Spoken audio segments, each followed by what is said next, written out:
Sri Guruji astro TV நேர்களே, ரொம்ப ஆர்வத்தோட ஒரு விஷயத்தை நீங்க எதிர்பார்த்துட்டு இருப்பீங்க. என்னன்னா, கதைகளாக கட்டப்படுகிறதா, இல்லை நடக்குமா, இல்ல இப்படியெல்லாம் வாய்ப்பு இருக்கிறதா, என்னதான் நடந்து கொண்டு இருக்கிறது என்பதெல்லாம் நமக்கு ஒரு கேள்வியா தான் இருக்கு. என்ன கேள்வினா, நடிகை திரிஷா அவர்கள் அடுத்த அரசியலுக்கு வருவதற்கு வாய்ப்புகள் இருக்கிறது அப்படின்னு பேசிட்டு இருக்காங்க. அப்போ திரிஷா அவர்களை பற்றி ஒவ்வொரு விதமான தகவல்களும் இந்த நேரத்தில் வந்து கொண்டிருக்கிறது. முதல்ல திரிஷாவுடைய ஜாதகத்தை நம்ம பார்த்துட்டா சில விஷயங்கள் நமக்கு புலப்படும். இப்போ ஒரு லக்கினமாக கண்டுபிடிக்கப்பட்டிருப்பது நமக்கு தெரிந்திருப்பது கடக லக்கினம். லக்கினத்திற்குள்ளாகவே மாந்தி இருக்கிறார், ஒரு அழுத்தம் என்பது இருக்கிறது. இன்னொரு பக்கம் பார்த்தீங்கன்னா, கடக லக்கினத்தில் யார் பிறந்தாலும் எந்த ஒரு வேலையை முடிக்க வேண்டும் என்று முடிவு செய்து விட்டால் அதை முடித்து காட்டுபவர்களாக இருப்பார்கள். சில நேரத்தில் ஏமாளிகளாகவும் இறக்கப்பட்டவர்களாகவும் கூட இருப்பார்கள் கடக லக்கினத்தில் பிறந்தவர்கள். புரியுங்களா? ஒரு விஷயத்துக்கு கையில் எடுத்துட்டா வச்சுக்கலாம், அது நல்லதோ கெட்டதோ அதை சாதித்து காட்டுகின்ற வரையில் அவர்களுக்குள் அந்த வேகம் இருந்து கொண்டே இருக்கும். சாதித்து காட்டி விட்டுத்தான் அடுத்த இடத்துக்கு போவாங்க. அப்ப கடக லக்கினம் என்பதே ஒரு சிறப்பான ஒரு விஷயம். இன்னொரு பக்கம் பார்த்தீங்கன்னா, மகர ராசியாக அந்த ஜாதகம் நமக்கு காணப்படுகிறது. மகர ராசி, மகர ராசியில் பிறந்தவருக்கு பாத்தீங்கன்னா ஒரு ஆற்றல் என்பது இயல்பாகவே இருக்கும். மகரத்தை தான் செவ்வாய் ஆட்சி ஆவார், உச்சம் ஆவார். அப்போ ஒரு வலிமை என்பது நிச்சயமாக மகர ராசியில் பிறந்தவர்களுக்கு இருக்கும். இன்னொரு பக்கம் கடக லக்கினோட குரு உச்சம் ஆவார். இந்த ஜாதகத்துல ஒரு சிறப்பான அம்சம் பார்க்கின்ற போது குரு வர்க்கோத்தமம் ஆகியிருக்கிறார். யாருக்கு? திரிஷா அவர்களுக்கு குரு பகவான் வர்க்கோத்தமம் ஆகியிருக்கிறார். ராசி கட்டத்திலும் அம்ச கட்டத்திலும் குரு சஞ்சரிக்கின்ற இடம் விருட்சிக ராசி. இரண்டு சிறப்பு அம்சங்கள் இருக்கு. எல்லாம் சொல்றாங்க அந்த கிரகம் உச்சம், இந்த கிரகம் உச்சம். முதல்ல உச்ச கிரகம் உச்ச கிரகத்தை பார்க்க கூடாது என்பது விதி ஒண்ணு இருக்கு. அப்போ இன்னொரு விஷயம் அடிபட்டு போகுது. என்னன்னா, சனி வக்ரமாயிறார். துலாம் ராசிக்குள் உச்சமாக சஞ்சரிக்கின்ற சனி வக்ரமாகி இருக்கிறார். இப்போ வக்ர சனியா மாறிட்டார். அதே நேரத்தில் லக்னத்திற்கு 10ஆம் இடத்துல சூரியன் உச்சமாக இருக்கிறார். இது நிஜமாவே சொல்ற ஒரு சிறப்பான ஜாதகம் தான். அரசியலுக்கே சிறப்பான ஜாதகம் தான். எப்படிங்க? அரசியலுக்கே சிறப்பான ஜாதகம் தான். அங்கே செவ்வாயும் ஆட்சியாக இருக்கு. இடம் கொடுத்த செவ்வாயும் ஆட்சியாக இருக்கிறார். நீங்க பாத்தீங்கன்னா இந்த ஒரு வரி பாருங்க, திரிஷா அவர்கள் அடுத்த ஜெயலலிதாவா. ஜெயலலிதா அம்மையார் பாத்தீங்கன்னா சிம்ம ராசி, மக நட்சத்திரம். இவங்க கடக லக்கினம். கடக லக்கினத்தில் பிறந்தவர்களுக்கு பாத்தீங்கன்னா ஒரு ஆற்றல் என்பது நிச்சயமாக இருக்கும். அதே சிம்ம ராசியில் பிறந்தவர்களுக்கு ஒரு வலிமை இருக்கும்.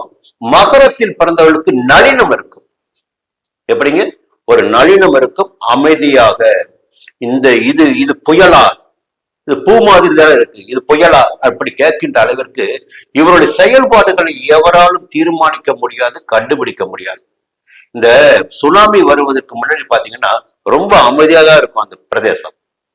ஆனா எந்த நிமிஷத்துல வரும், எப்படி வெடிக்குன்னு தெரியாது.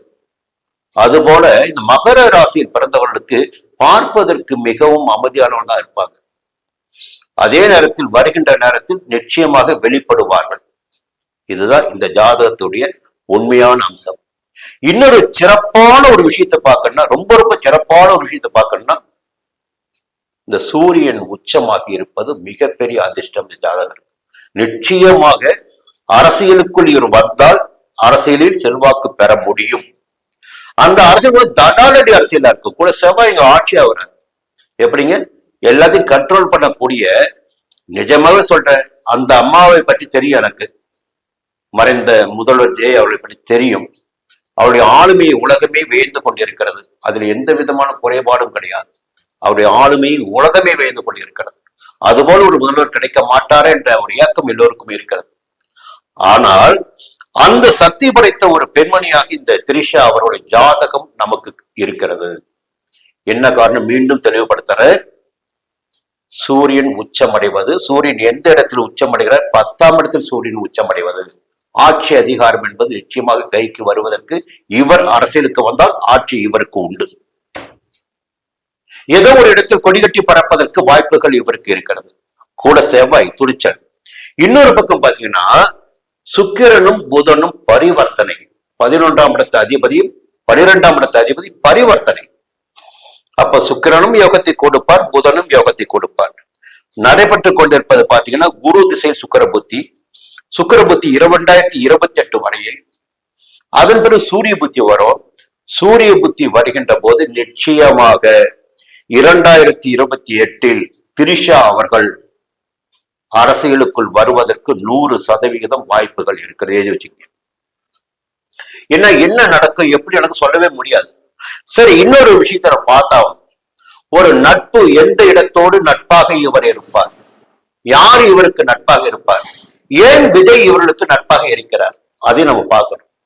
அப்போ இந்த நட்பு உடையுமா, இல்ல விலகி சென்று விடுமா, இல்ல இணக்கமாக இருக்குமா என்பதை பார்க்கின்ற போது கடக ராசிக்கும் மகர ராசிக்கும் எப்பொழுதுமே சப்தமஸ்தானம் என்பதால் நட்பு இருந்து கொண்டிருக்கும். ஒருவருக்கொருவர் கட்டுப்பட்டு அன்போடு இருந்திடக்கூடிய நிலை என்பது கடகராசினருக்கும் மகர ராசினருக்கும் பொதுவான அம்சம். அது சப்தம ராசி இல்லைங்களா.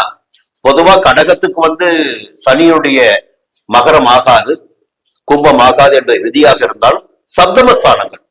அப்போ என்னதான் மனதில் நெருக்கடிகள் இருந்தால் நட்பு என்பது இருந்து கொண்டிருக்கும். அதே நேரத்தில் 2028ஆம் ஆண்டு சுக்கிர புத்தி முடிந்த பிறகு சூரிய புத்தி தொடங்குகின்ற போது அரசியலில் காலடி எடுத்து வைப்பதற்கு 100% வாய்ப்புகள் இருக்கிறது. இது ஒரு பக்கம். சரி, இப்ப மகர ராசிக்கு இப்ப எப்படி இருக்குன்னு பாத்தீங்கன்னா, இந்த நேரம் 3ஆம் இடத்துல சனி இருக்காரு, 7ஆம் இடத்துல குரு இருக்காரு. அப்ப 2 கிரகங்களும் இப்பொழுது சாதகமாக இருக்கிறது. அப்போ திடீரென்று ஒரு பிரவேசம் கூட இருப்பதற்கு வாய்ப்புகள் இருக்கிறது. இன்னும் சொல்ல போனால் எதிர் வருகின்ற ராகு கேது பேசிட்டு பாருங்க. எப்பொழுது ராகு ஜென்ம ராசிக்குள் சஞ்சரிக்கிறாரோ அந்த காலகட்டத்தில் அந்த ஜாதகருக்கு எப்படி இருப்பார்னா, இதை சாதிக்க வேண்டும், அதை சாதிக்க வேண்டும், அதை வெற்றி பெற வேண்டும், இதை வெற்றி பெற வேண்டும், கொடி கட்டி பறக்க வேண்டும் என்ற ஆசையெல்லாம் வந்துடும். அப்ப ராகு அந்த ஆசையை ஏற்படுத்தி கொடுப்பார். அப்ப ராகுக்கு அது பயிற்சிக்கு கூட அரசியலுக்குள் வருவதற்கு வாய்ப்புகள் இருக்கிறது.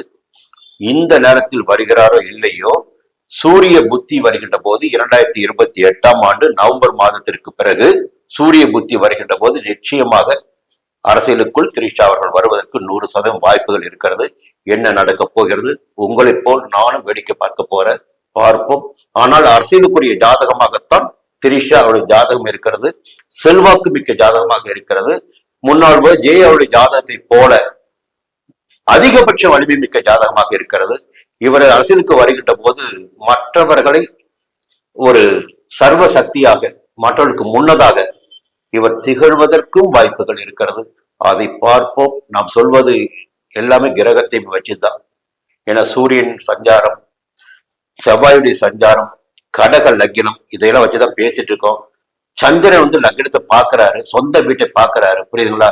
அப்போ நிறைய சாதகமான அம்சங்கள் இந்த ஜாதகிக்கு இருக்கு. அரசியலில் வெற்றி பெறுவதற்கு 100% வாய்ப்புகள் இருக்கு. பார்ப்போம். மீண்டும் அடுத்த பதிவு சந்திக்கிறேன். நன்றி, வணக்கம்.